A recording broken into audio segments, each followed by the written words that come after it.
your family must be in a sort of really unusual and difficult moment to be in the midst of the hysteria, hyperbole, and excitement of a convention, having been suffered such a very sort of personal affront and assault in which someone, of course, lost their lives. Are you able even to assess how you feel on an emotional and personal level, mate? Yeah, the pendulum swings in this world in crazy ways, and I've seen that my entire life. But I don't think I've ever had a 48-hour or so like that, right? I mean, one second I'm watching my father go down, blood on his face, blood on his hands, being tackled by Secret Service as gunshots ring out. Exactly 48 hours later, I'm voting for him as a delegate in the state of Florida to become the Republican nominee for president of the United States. I don't think you get a bigger dichotomy between, the feelings of not knowing if your father's dead and the feelings of making him the Republican nominee for president. And it's listen, it's crazy. What happened should have never happened. It's disgusting. It was a breakdown of our system. It was a breakdown, frankly, of our government. I mean, it's disgusting to see that somebody with a rifle in modern day, could get within 130 yards of a guy, who's running for president and was a former president. At the same time, he walked out last night and there was kind of a humbleness to him. You could see it in his eyes, and probably grateful in a certain way to be alive, knowing that he had the support of the full country. The scene was beautiful. I mean, people were chanting "fight, fight, fight," which is what he did when he got up off the stage with blood on his face. Fight, fight, fight. He's a remarkable guy, and so proud to be his son.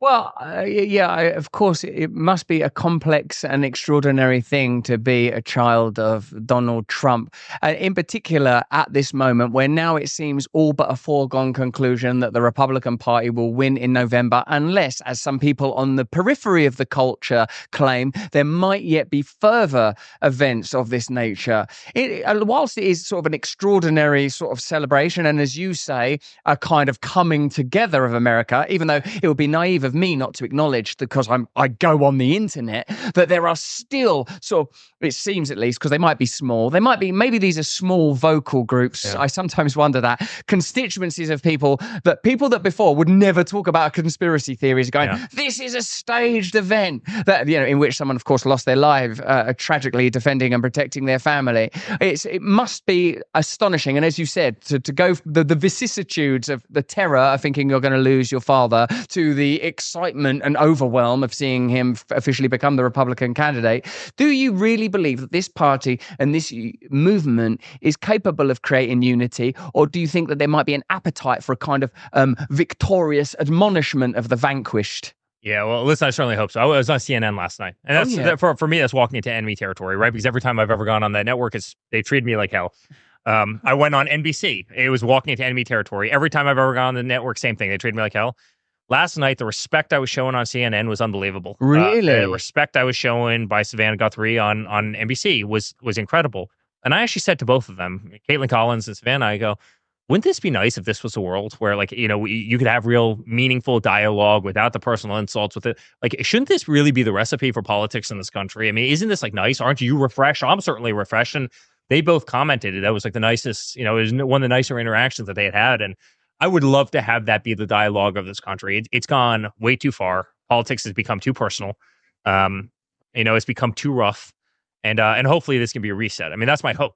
Now, at the same time, I walked down to the floor of the convention yesterday and we get attacked by MSNBC, right? You probably saw some of those clips. And I saw that. I mean, less than 48 hours, they're jumping down our throat talking about, babies in cages or whatever their narrative was that day. And they couldn't help themselves. It's can you guys just stop? Just stop for 72 hours. Just relax. Stop with the nonsense. Stop with the games. And, it's very sad, but I hope this can truly be a turning point for this country. I really do. Yes, certainly the demonization of your father in the legacy media, but not only your father, because it, of course, in the end, extended into all Americans that were supportive of your father and the MAGA movement more generally, has led to a kind of an unaccountable hysteria, which will continue and indeed has continued. Like, some people have made frivolous comments and jokes, and you would kind of expect that. And as a comedian, I would be sort of sympathetic to that. I guess you must have developed, Eric, a kind of a thick skin. Is that true, as to being your father's son? Incredible. Listen, they attacked us second. I've never got so much as a parking ticket, and I've got 110 subpoenas. They started attacking us relentlessly when he came down that escalator. Every hoax, every impeachment, every slur you can possibly imagine, they came after us with. They tried to bankrupt him. They tried to tear apart his family. They tried to separate us in so many ways, right? I mean, it's been all out war for the last 8 years. So yeah, you do. You develop a callus to it. Emotionally, you develop a callus. And I'm not saying that's kind of a great thing, but I think the change is, the media has tried to cover up so much, so much. I mean, everybody saw Biden on the debate stage last week. He was a mess, right? Yeah. Yet the media has been telling all America that, he's phenomenal. That he's the greatest auditor since X, Y, and Z, that he may as well be the modern day Albert Einstein, right? And everybody knows this nonsense, right? I mean, I think America has seen their true colors. America has seen the media's true colors. Honestly, part of your success is the fact that people can trust you because they're not being told by corporate America as to what to say. You have your own voice with your own message being delivered the way you want to give that. And that's beautiful. And it's why mainstream is dying. Mainstream media is dying. And, guys like you are picking up that entire market share because people can actually have different, diverse voices, but voices that they trust. Whereas they no longer trust the media sound bites that are giving them the same nonsense. You tune into Memphis, Tennessee, and you tune into California, and it's the exact same script being read by different people over and over and over. People don't want to be spoon-fed anymore. People want individual thought. That's a premise of the United States of America. That's a premise of our First Amendment. And I think that's changed a lot of American society. We can't continue to bring you this awakening and hopefully enjoyable content without the support of our partners. That's why I've got to ask you, and I'm glad to ask you, are you struggling with back taxes or unfiled returns? The IRS is escalating collections, adding, get this, 20,000 new agents and sending over 5 million collection letters to kick off 2024 to spend on things that you probably don't agree with, like wars and measures and a total lack of infrastructure. In these challenging times, your best defense is Tax Network USA. Don't let the IRS take advantage of you. With over 14 years of experience, Tax Network USA have saved their clients over $1 billion in back taxes. No matter the size of your tax issue, their expertise is your advantage. They specialize in negotiating with the IRS, aiming to significantly reduce your debt. Tax Network USA doesn't just negotiate, they also protect your assets from IRS seizures and manage your yearly returns for ongoing compliance. Importantly, they are licensed to help you with all state tax issues, regardless of where you live in the United States. The clock is ticking. Don't wait as the IRS steps up its game. Seize control of your financial future now. Contact Tax Network USA for immediate relief and expert guidance. Call 1-800-245-6000 or visit taxnetworkusa.com/brand. Don't let tax issues overpower you. Turn to Tax Network USA and find your path to financial peace of mind. All right, let's get back to this content.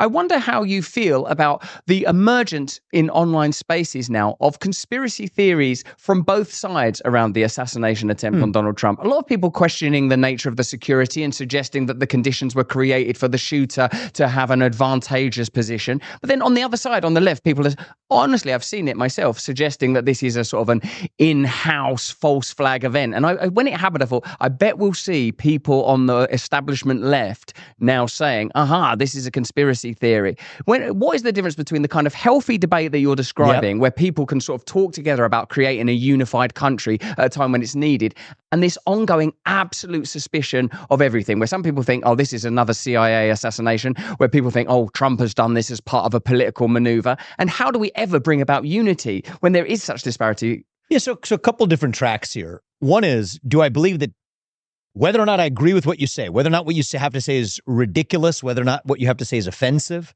do I believe that you in the United States of America should have the right to say it? Let's just start with those basic table stakes. I do. I think that the beauty of free speech, people ask, what about yelling fire in a crowded theater? What about threatening somebody? Here's the basic litmus test I use, because constitutional law can get very complicated. But if you want to make it really simple, here's how I distill it down. Free speech in America means that any opinion can be expressed. So you can't sell somebody something that's poison and label it as a medicine that's going to cure them. That's fraud. You can't come in and say that I am going to kill you and brandish a gun at you while you're doing it and expect that not to be a crime. That's not the expression of an opinion. But any opinion gets to be expressed no matter how heinous or no matter how off base it is. Now, that's just table stakes. Now the question is, just because you have the right to express an opinion does not mean that you are doing good by expressing that opinion. It's a kind of pollution. Right? People worry about carbon emissions. I worry sometimes about verbal emissions, right? I don't think that we should forcibly stop people from expressing their opinion, but it does a disservice to our discourse when people are discharging their own impulse rather than actually engaging in a truth-seeking behavior. So that's where I draw the line. I draw a fork in the road, because I think there are people who are authentically going to go outside the Overton window because they want to seek truth.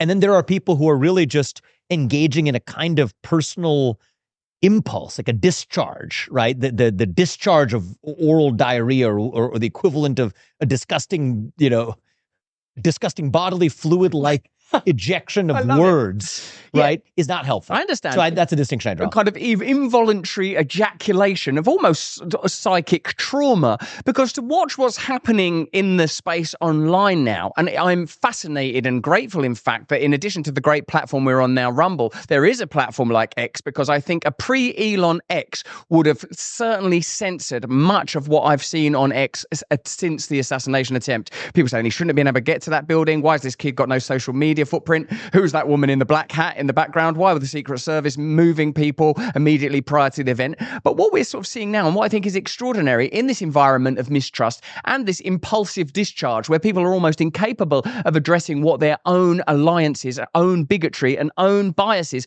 contribute to the conversation, is an inability to really discern what is true here. And I wonder what you feel, particularly with your great preemptive and predictive ability. You were the first person that said that Biden won't even be the candidate, and I know that you maintain that. What do you think, how do you feel this conversation around the assassination attempt will unfold? What will people say? Secret services have been remiss in this instance? Will people ultimately conclude that there is ulterior involvement, or will people start to begin question whether or not there was involvement of the Trump campaign? Well, how do you think those narratives will unfold, Vivek? I think that I don't think that type of, I would say, speculation for the sake of speculation is super helpful. I think if I'm to go where I see in the convention here, like I'm just here on the ground, right? So give you kind of the pulse of where I think people are at outside of the online sphere.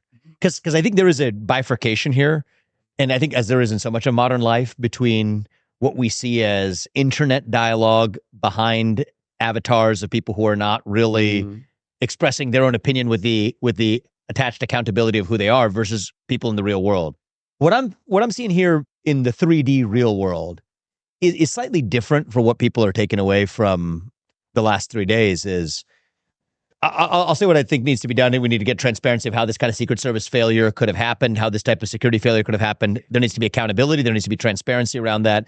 This is a moment for transparency, not for hiding the ball, because Americans are so jaded from having been lied to. But there's a separate thing going on, which I think is actually, personally, at least right now, from where my headspace is, I find more interesting, which is there is a hunger right now, more than I have seen in 20 years, for national unity in the United States of America. Like, people actually want it. Now, do they have permission to admit it? That's a separate question. And there are a lot of complicated forces that actually might stop someone from being able to admit it. The media is eager to sort of write a paper-thin version of this. I'm not talking about some fake national unity. I don't want some fake artificial AstroTurf version of this.